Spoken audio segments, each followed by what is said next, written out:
Alhamdulillah alladzi khalaqal mauta wal hayata liyabluwakum ayyukum ahsanu amala wa huwal azizul ghafur. Qala Rasulullah sallallahu alaihi wasallam, fatu'atu ruhu fi jasadi fayatihi makana fayatihi marakani fayujilasani fayaqulullah man rabbuka fayaqulu rabbi Allah fayaqulu lani ma dinuka fayaqulu diniyal Islam fayaqulu lani lahu ma hadha rajul ladzi bu'isa fikum fayaqulu huwa Rasulullah sallallahu alaihi wasallam.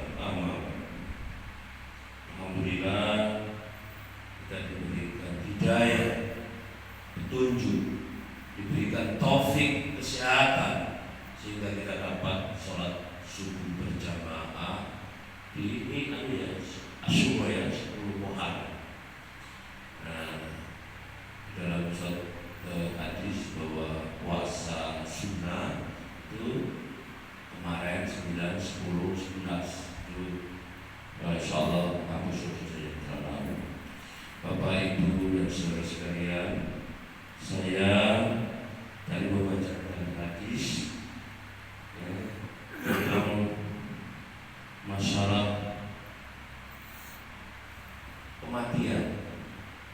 Karena ini dah terceklek ini, angel buat saya ini, takkan sepe, gitu kan? Weslah begitu tentang akhirat di sini. Fa'atu aturuhu fi jasadihi.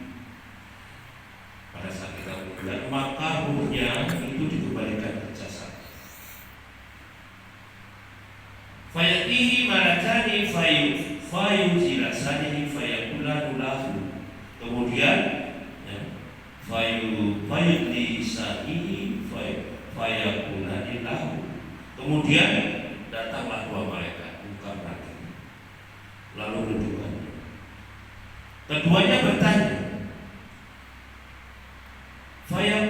fayaqulani lahu man rabbuka, siapa itu? Rabbi Allah, Tuhan kamu, Tuhanku adalah Allah. Fayaqulani lahu ma dinuka, fayaqulu diniyal Islam, agama Islam. Fayaqulani lahu ma hadzal rajul ladzi bu'isa fikum fayaqulu huwa Rasulullah sallallahu alaihi wasallam. Dan siapakah laki-laki yang diutus di antara kalian? Beliau adalah Rasulullah sallallahu alaihi wasallam. Ayat hadis ini menjelaskan bahwa di dalam kita dikubur itu ada ucapan, perkataan, dan ada perbuatan. Minggu kemarin bahwa kemarin saya jelaskan bahwa amalan-amalan kita, amalan perbuatan itu sebagai pelindung kita. Dan pada saat kita dikubur nanti, pelindung itu apa? Amalan perbuatan. Kalau misalnya kita tidak sholat, maka kepala kita itu dipukul dengan besi sampai hancur. Bagaimana rasanya? Kalau amalan puasa itu sebagai pelindung di bagian kanan ini. Kalau zakat di bagian kiri. Kalau amal-amal yang lain itu bagian kaki. Itu amal perbuatan. Lalu bagaimana? Tambahan amalan berupa ucapan. Di dalam suatu hadis bahwa ucapan salah satu ucapan atau perkataan yaitu tentang membaca surat An-Nur. Jadi surat An-Nur itu menjelaskan tentang apabila kita membacanya maka kita mendapatkan syafaat dari bacaan tersebut. Tidak harus hafal.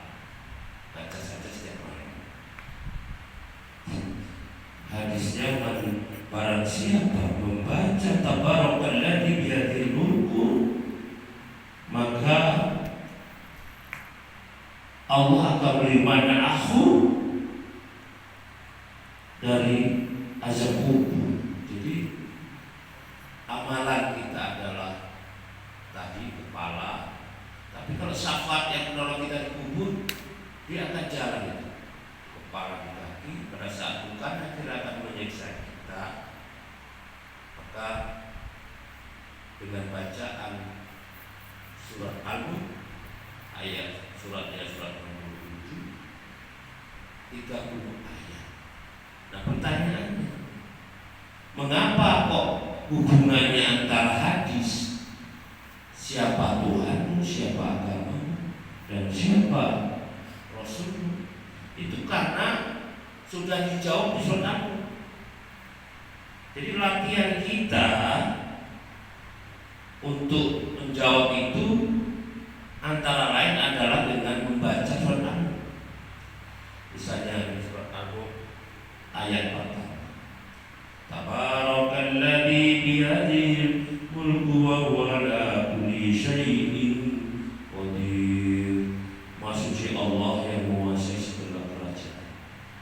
Jadi pada saat kita menghafalnya nanti pada saat menghadap takbir, tidak menghafalnya, membaca saja itu dan sudah terjawab dengan bacaan Al-Mulk. Nah kemudian misalnya siapa Rasul?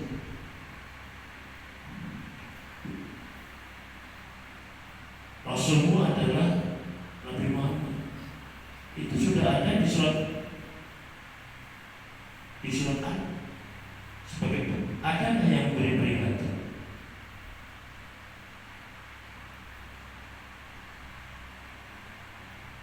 Wa qalu law kunna nasma'u aw nuqilu ma kunna fi asyaddi sya'ir. Mereka berkata, segera dulu kami benarkan atau memberikan peringatan, tentulah kami tidak termasuk penghuni neraka yang. Jadi yang memberi peringatan itu adalah Rasulullah. Oleh karena itu, untuk pada pagi subuh pagi ini adalah bagaimana kita mendapatkan syafaat baca Al-Quran. Salah satunya adalah di malam hari kita membaca surat Al-Mulk. Misalnya tak bisa bahasa Arab, ya kita bahasa Latin. Tapi yang perbuatan perlu kita lakukan.